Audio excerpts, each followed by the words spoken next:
السلام علیکم اسٹوڈنٹس، مطالعہ پاکستان جماعت نہم باب نمبر 1 پاکستان کی نظریاتی اساس۔ آج کا جو ہمارا ٹاپک ہے نظریہ پاکستان کے عناصر، جس کو انگلش میں کہتے ہیں elements of ideology of Pakistan. Students, سب سے پہلے ہمیں پتہ ہونا چاہیے کہ نظریہ پاکستان کے عناصر سے مراد کیا چیز ہے۔ کہ نظریہ پاکستان کے عناصر، اسٹوڈنٹس عناصر جو ہے عنصر سے نکلا ہوا ورڈ ہے، مطلب کہ نظریہ پاکستان کے وہ عنصر، اور عنصر کا کیا مطلب ہے؟ عنصر کا مطلب کہ عوامل، اجزاء، کہ نظریہ پاکستان جو ہے کن عوامل پر مشتمل ہے، اور کون کون سے جو عوامل ہیں نظریہ پاکستان کی اساس بنے، بنیاد بنے، تو ان کو ہم کیا کہتے ہیں؟ نظریہ پاکستان کے عناصر۔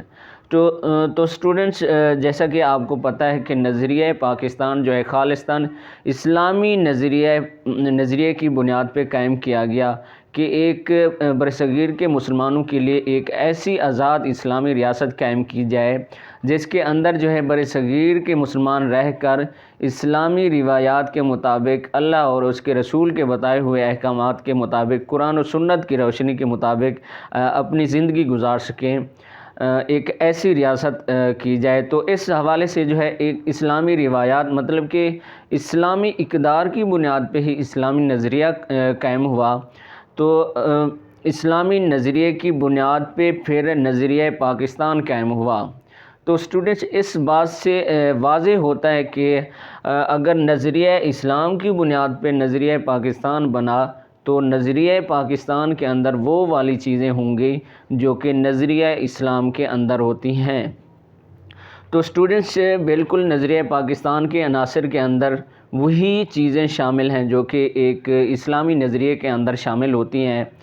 تو سب سے پہلے ہے کہ نظریہ پاکستان کے عناصر میں 5 چیزیں شامل ہیں۔ سب سے پہلے ہے کہ عقائد، دوسرے نمبر پر ہے عبادات، تیسرے نمبر پر ہے قانون کی حکمرانی، اور چوتھے نمبر پر ہے اخوت و مساوات، اور 5ویں نمبر پر ہے عدل و انصاف۔ یہ 5 جو چیزیں ہیں، آپ دیکھ سکتے ہیں کہ ساری کی ساری ایک اسلامی نظریے کی بنیاد پہ ہیں، اور اسلامی نظریے کے اندر یہ 5 چیزیں جو ہیں لازمی طور پر شامل ہوتی ہیں۔